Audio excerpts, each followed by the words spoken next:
প্রথমত হচ্ছে সমুদ্রগামী জাহাজ যাদের ন্যূনতম ডেট ওয়েটেজ টন মানে এটার যে ধারণ ক্ষমতা 5,000 DWTর ঊর্ধ্বে তার আমদানির ক্ষেত্রে আরোপনীয় সমুদ্রয় মূল্য সংযোজন কর অব্যাহতি প্রদান করা হয়েছে। আজকে ক্যাবিনেটে এটা ডিসিশন হয়। এই ক্ষেত্রে ক্যাবিনেট মনে করে যে এটার অব্যাহতির মাধ্যমে বাংলাদেশের প্রাইভেট সেক্টর বা পাবলিক সেক্টর বোথ সেক্টরের থেকেই আরও বেশি করে সমুদ্রগামী জাহাজ প্রকিউর করা হবে, কেনা হবে, এবং যেটা আমাদের ইন্টারন্যাশনাল মানে ফরেন ট্রেডের ক্ষেত্রে এটা খুবই আমাদের জন্য হেল্প করবে। এক্ষেত্রে ক্যাবিনেটের অবজারভেশন হচ্ছে সমুদ্রগামী জাহাজ শিল্পকে উৎসাহ প্রদান, বৈদেশিক মুদ্রা অর্জন এবং কর্মসংস্থান বৃদ্ধির লক্ষ্যে জনস্বার্থে সমুদ্রগামী জাহাজ ন্যূনতম 5,000 DWTর ঊর্ধ্বে আমদানি ক্ষেত্রে আমদানি পর্যায়ে আরোপিত 7.5% মূসক অব্যাহতি প্রদান করা যেতে পারে এবং সে বিষয়ে ডিসিশন নেওয়া হয়েছে।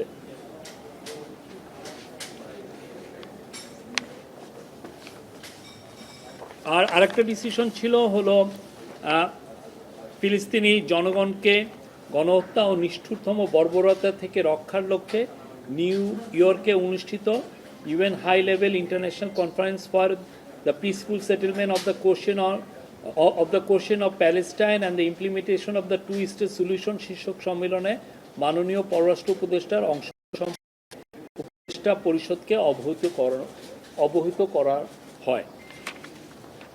আপনারা জানেন আমরা ফিলিস্তিনি প্রশ্নে আমাদের অবস্থান স্পষ্ট। আর একই আজকে তৌহিদ হোসেন আমাদের ফরেন অ্যাডভাইজার জানিয়েছেন যে আগামী এই মাসের 15 তারিখে দোহাতে আপনি জানেন যে কয়েকদিন আগে দোহাতে ইসরায়েলি অ্যাটাক হয়েছে, তো সেই উপর এটা একটা ইমার্জেন্সি একটা ওআইসির মিটিং ডাকা হয়েছে, ওআইসি সামিট। সেখানে তৌহিদ হোসেন উনি জয়েন করবেন, বাংলাদেশকে রিপ্রেজেন্ট করবেন। এছাড়া আজকের মিটিংয়ে অন্যান্য অনেক বিষয়ে আলাপ হয়। ক্যাবিনেট তরফ থেকে হোম অ্যাডভাইজারকে ধন্যবাদ দেওয়া হয়। আপনি জানেন ডাকসু ইলেকশন পিসফুল হয়েছে সেই বিষয়ে। আর 10টি রিফর্ম কমিশনের যেই সুপারিশমালা আগে দেওয়া হয়েছিল সেগুলোরও একটা রিভিউ করা হয়।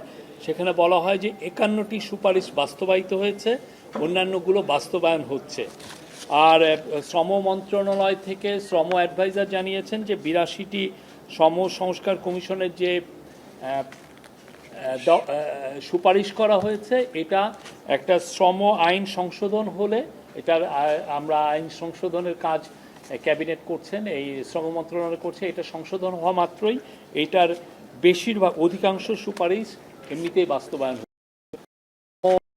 আপনারা জানেন শ্রম মন্ত্রণালয় নিজের থেকেই অনেকগুলো রিফর্ম করেছেন, যেটার সাথে আমরা খুবই নিবিড়ভাবে ILO ইন্টারন্যাশনাল লেবার অর্গানাইজেশনের সাথে আমাদের শ্রম মন্ত্রণালয়, আমাদের special envoy on international affairs Lutfey Siddiqi, তারা নিবিড়ভাবে কথা বলছেন এবং সেই অনুযায়ী অনেকগুলো রিফর্ম আমরা অলরেডি করেছি। এবং গত বছর আপনারা জানেন একটা বড় অ্যাচিভমেন্ট ছিল একটা 18 পয়েন্টের একটা চুক্তি করা, এটা ত্রিপাক্ষিক চুক্তি। এবং এই অনুযায়ী আপনি জানেন গত বছরের থেকে এখন থেকে প্রতি বছর লেবার শ্রমিকদের যে বেতন কত % বাড়বে সেটাও একটা ডিসিশন হয়েছিল।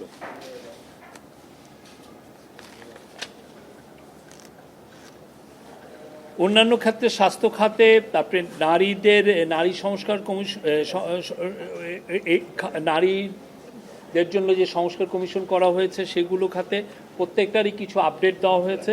এবং এই অনেকগুলো ক্ষেত্রে অবজারভেশন করা হয়েছে যে কিছু কিছু রিকমেন্ডেশন ছিল পলিটিক্যাল নেচার, যেটার সাথে এলাকার এমপির সম্পর্ক যুক্ত।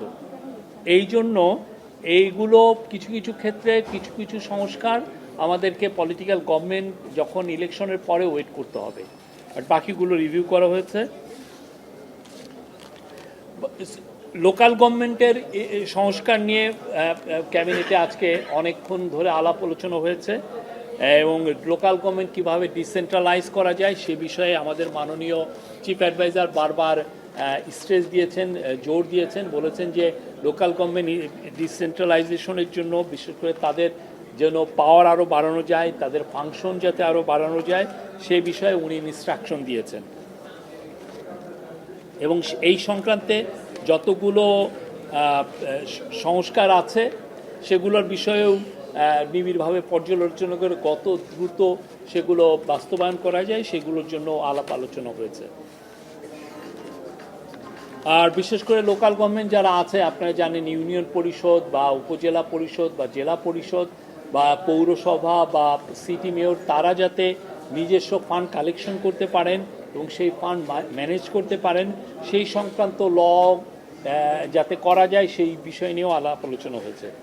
পুলিশের ক্ষেত্রে, পুলিশ সংস্কার কমিশনের ক্ষেত্রে আজকে অনেকক্ষণ ধরে আলাপ আলোচনা হয়েছে।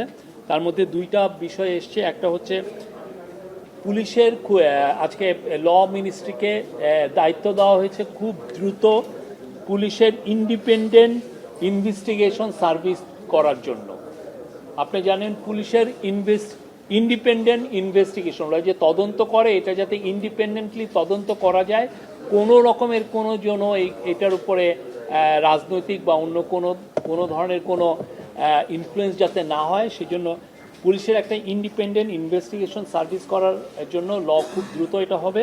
আর একটা হচ্ছে ইন্টারনাল কমপ্লেইন্ট কমিশন, মানে আপনারা পুলিশের মধ্যে যে কমপ্লেইনগুলো এটার জন্য একটা কমিশন করা, সেটার জন্যও করাচ্ছে। এবং এই দুইটার দায়িত্ব দেওয়া হয়েছে law ministry, law and justice ministry. ওরা খুব দ্রুত এটা নিয়ে কাজ করবেন। তারা খুব দ্রুত আসিফ নজরুল, অ্যাডভাইজার আসিফ নজরুল, অ্যাডভাইজার আদিলুর রহমান খান এবং special assistant and home affairs Khodabux Chowdhury, ওনারা বসে খুব দ্রুত এই কাজটা সম্পূর্ণ করবেন।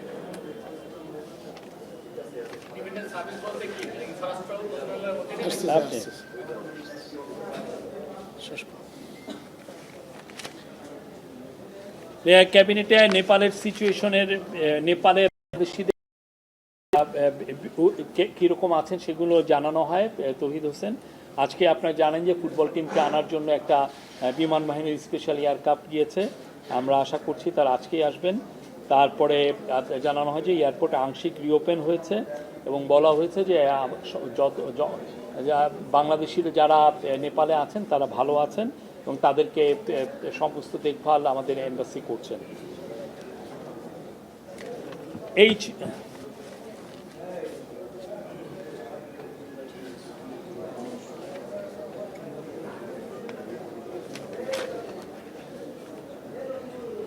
আর মেডিকেল কলেজগুলোতে আপনি জানেন কিছু কিছু মেডিকেল কলেজে কোয়ালিটি টিচারের একটু সংকট আছে। তো সেই বিষয়ে আলাপ হয়েছে যে মেডিকেল কলেজগুলোকে কিভাবে আরও বেটার, তারা যাতে ভালো শিক্ষা দিতে পারেন, শিক্ষার মান যাতে কোয়ালিটি ইমপ্রুভমেন্ট হয়, সেই জন্য যারা রিটায়ার্ড করেছেন, কিছু কিছু সাবজেক্টে দেখা যাচ্ছে টিচারের সংকট আছে, যারা রিটায়ার্ড করেছেন তাদেরকে কিভাবে এই বিষয়ে সম্পৃক্ত করা যায়, তারা যেন আবার এসে টিচিংয়ে আসতে পারেন কনসালটেন্ট হিসাবে বা অন্য কোনোভাবে, সে বিষয়ে আলাপ হয়েছে। এবং এই বিষয়ে কিছু নির্দেশনা আছে, আপনারা খুব শীঘ্রই এটা হেলথ মিনিস্ট্রি থেকে এই বিষয়ে আরও বেশ কিছু জানতে পারবেন। Thank you. এই ছিল আজকের। একটা প্রশ্ন ছিল, পুলিশের ইনভেস্টিগেশন যেটা হবে ইন্ডিপেন্ডেন্ট, এটা কোন মিনিস্ট্রি আন্ডারে থাকবে? এটা হোম মিনিস্ট্রির আন্ডারেই থাকবে, কিন্তু লটা তো লর জন্য এটা ল মিনিস্ট্রি এটা ইয়ে করবেন, লটা তৈরি করে দেবেন। এটা হোম মিনিস্ট্রির, এটা পুলিশের। লোকাল গভর্নমেন্ট শক্তিশালী করার জন্য কমিশন সুপারিশ করেছে উপজেলা পরিষদকে শক্তিশালী করতে, জেলা পরিষদকে বিলুপ্ত করতে। এটা সম্পূর্ণ কনফ্লিক্টের একটা সুপারিশ। এটা বিষয়ে সরকার কি দিচ্ছে? এ বিষয়ে কিন্তু আলাপ হয়নি। আলাপ হয়েছে যে লোকাল গভর্নমেন্ট, যে লোকাল গভর্নমেন্টই থাকুক, তাকে কিভাবে এম্পাওয়ার্ড করা যায়, তাকে কিভাবে আরও শক্তিশালী করা যায়, যাতে নিজেরা তাদের পাওয়ারগুলো তারা যেন ভালোভাবে উইল করতে পারে, তারা যাতে নিজেরা ফান্ড কালেক্ট করতে পারে, তারা যেন ফান্ডের ম্যানেজমেন্টও ঠিকমতো করতে পারে স্বচ্ছভাবে, সেই বিষয়গুলো তাকে আরও এম্পাওয়ার করা। এটা একটা রাষ্ট্রকে ডিসেন্ট্রালাইজ করার একটা উদ্যোগ আর কি। এটা যেই সোর্সই হোক, মানে সেই জন্য ফান্ড নিজে কালেক্ট করে যাতে, হ্যাঁ জনগণের আপনি যে বললেন যে সিদ্ধান্ত হয়েছে স্বাধীন ইন্ডিপেন্ডেন্ট ইনভেস্টমেন্ট সার্ভিস, হ্যাঁ আমরা তো আমরা ইনভেস্টমেন্ট সার্ভিস বলতে আমরা Indian investment service CID PBI কিন্তু আছে স্বরাষ্ট্র মন্ত্রণালয়ের পরিচালিত। এটা কি ল মিনিস্ট্রিও যেটা বা আলাদা না না না না এটা হোম মিনিস্ট্রি, এটা পুলিশের মধ্যেই। দুইটা তো আছে। না এইটা এইটা এটা কিভাবে এটা ল করে এটা এমন হলেও পিবিআই হলেও দেখা যায় তো এমন যে যারা আইও, হ্যাঁ এটা তো থানার মধ্যে থেকেই করে। হ্যাঁ পিবিআইকে পুলিশে পিআই এটা আপনি ইয়ের থেকেও গ্রামে যখন ইয়ে হয় তখন আয়োকে হয়, থানার লোক হন না। পিবিআই লোক না না না আপনি জানেন না। লটা ফ্রেম হলে বোঝা যাবে যে এটা আপনি লটা এটা নিয়ে কাজ হচ্ছে, আপনারা দেখেন লটা হোক তারপরে বাকিটা দেখবেন। শফিক ভাই, এটার বাইরে একটা প্রশ্ন ছিল যে জুলাই সনদ বাস্তবায়নের জন্য 5টা সুপারিশ নতুন করে ঐক্যমত্য কমিশন করেছে, এর মধ্যে গণভোটটা রেখেছে। যদি গণভোটটা আসলে কার্যকর হয় সেক্ষেত্রে ফেব্রুয়ারি নির্বাচনটা পিছিয়ে যাওয়ার আশঙ্কা থাকছে কিনা? এটা ঐক্যমত্য কমিশনের কাছে এই বিষয়ে আলাপ জিজ্ঞেস গণভোটটা করবেন। হলে আসলে যদি এটা ঐক্যমত্য কমিশনের কাছে এটা জিজ্ঞেস করবেন। শফিক ভাই, সংস্কার কমিশনের বিভিন্ন সুপারিশ বাস্তবায়নে একটা গতি আমরা দেখতে পেয়েছিলাম, কিন্তু আজকে আপনার তথ্য অনুযায়ী গত সপ্তাহের তুলনায় মাত্র একটি সংস্কার বাস্তবায়িত হয়েছে। এক্ষেত্রে কি সরকার অন্যদিকে মনোযোগ দিচ্ছে? আপনি আবার বলছিলেন যে কিছু কিছু পলিটিক্যাল গভর্নমেন্ট এসে করবে, আমরা কিন্তু আপনাদের আগের যে বক্তব্য যে এই আমরা সরকার বলছি তো আমাদের বাকিগুলো যেগুলো 51টা হয়েছে, বাকি 246টা সেগুলো 37টা পার্শিয়ালি বাস্তবায়ন হয়েছে, আর বাকি 246টা এটা বাস্তবায়নাধীন। আমরা বলছি না যে বাস্তবায়ন হচ্ছে না, এগুলো বাস্তবায়নাধীন। বাট এর মধ্যে কিছু কিছু জিনিস আমরা দেখছি যে এটার সাথে, যেমন একটা লোকাল গভর্নমেন্টের একটা বিষয়, সেখানে এমপির একটা ইনভলভমেন্ট আছে। তো এখন এমপির যদি ইনভলভমেন্ট থাকে, মানে রিকমেন্ড করা হয়েছে যে এখানে এমপির সম্পর্ক থাকা, তো এটা তো আমাদের পক্ষে এটা সম্ভব না। এটা এমপি সুস্পষ্টভাবে কোনো এইটা তথ্য কিন্তু দিবেন? আপনি যেটা বললেন, আপনি বললেন যে রিফর্মের ক্ষেত্রে আপনাদের একটা ফান্ডামেন্টাল একটা জায়গায় আমার মনে হয় অনেকে ভুল করছেন। সেটা হচ্ছে যে কমিশনের বাইরে যেও আমাদের যে মিনিস্ট্রি যেগুলো আছে, অ্যাডভাইজাররা প্রত্যেকে এই গত 13 মাসে অনেক রিফর্ম করেছেন। এটা নিয়মিত আমরা আমাদের চিফ অ্যাডভাইজারের পেজ থেকে আমরা আপনাদেরকে জানাচ্ছি। শফিক ভাই, এটা তো একটা নিয়মিত কার্যক্রমের অংশ, এটা না বড় করে বলার কিছু আছে? নিয়মিত কার্যক্রমের বাইরেও যে অনেক বড় বড় কাজ হচ্ছে, সেগুলো সম্পর্কে এগুলো আমরা নিয়মিত জানতে চাই। কার্যক্রম। আপনি সেটা হচ্ছে আপনি এক্সটেন্সিভলি এটা ভিজিট করছেন না, দেখছেন না, সেই জন্য আপনার কাছে মনে হচ্ছে যে এটা নিয়মিত কার্যক্রম। এগুলো প্রত্যেকটা ক্ষেত্রে এনবিআর এর রিফর্ম এসছে, ব্যাংকিং সেক্টরের রিফর্ম এসছে, এনার্জি মিনিস্ট্রিতে রিফর্ম এসছে, ল মিনিস্ট্রিতে রিফর্ম এসছে। তারপরে আপনি যে 18 দফা যে চুক্তি হলো, এটা কি আপনি ভালো মতো অ্যাওয়ার আছেন? হ্যাঁ, তো এগুলো প্রত্যেকটা বিষয়ই বাংলাদেশের আমাদের ইন্টারিম গভর্নমেন্ট প্রত্যেকটা মিনিস্ট্রি তাদের ভালোভাবে রিফর্মগুলো করেছেন। তার বাইরে যেগুলো রিফর্ম কমিশন থেকে যেগুলো এক্সট্রা আরও রিফর্মের সুপারিশ এসছে, প্রত্যেকটা আমরা প্রতি সপ্তাহে রিভিউ করছি, এগুলো ইমপ্লিমেন্ট হচ্ছে। 51টা হয়েছে, সামনে আরও হবে, এবং আমরা যাওয়ার আগে এবং আমাদের এই গভর্নমেন্ট যাওয়ার আগে বেশিরভাগই রিফর্মই করে যাবেন। এমপিদের সংযুক্ততার বিষয়টা যে লোকাল গভর্নমেন্টে, ওইটার বিষয়ে গভর্নমেন্টের পজিশন কি?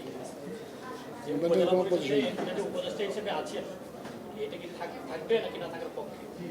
এই বিষয়ে আলাপ হয়নি। এটা তো এমপিদের সম্পৃক্ততা কিভাবে থাকবে এটা নিরূপণ করার জন্যই তো এই জিনিসটা আপনার পরবর্তী নির্বাচিত সরকারের জন্য রাখা হচ্ছে। গভর্নমেন্ট এখানে নির্দিষ্ট কোনো পজিশন নিচ্ছে না।